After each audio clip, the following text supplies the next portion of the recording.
আসসালামু আলাইকুম ওয়া রাহমাতুল্লাহি ওয়া বারাকাতুহু। গ্রিক মূর্তি নিয়ে জাগ্রত কবি মুহিব খানের একটি কবিতা।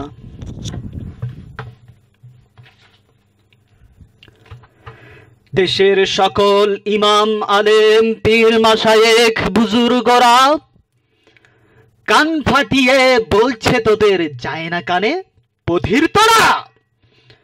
কঠিন কথা চায় না বোঝা, কঠিন ভাষা যায় না ধরা, সহজ ভাষায় বলছি তবে মূর্তি সরা মূর্তি সরা। দিন ইমানের এই মাটিতে, মুসলমানের এই ঘাটিতে, মিনার ভরা রাজধানীতে, পথ আদালত ভার্সিটিতে, ধর্ম নিরপেক্ষ নামে হিন্দুয়ানির এই মোহরা।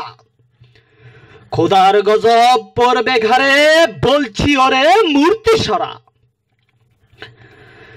থাক না কঠিন প্রাচীর ঘেরা, থাক না যতই লোহার বেড়া, লাথ মানাতের ভাঙবে পাথর মুহাম্মাদের উম্মতেরা। নাস্তিকতার পক্ষ নিলে গুনতে হবে মূল্য চড়া। বলছি তোদের আর দেরি নয়, থাকতে সময় মূর্তি সরা। মূর্তি সরা মূর্তি সরা, নইলে তোরা পড়বি ধরা।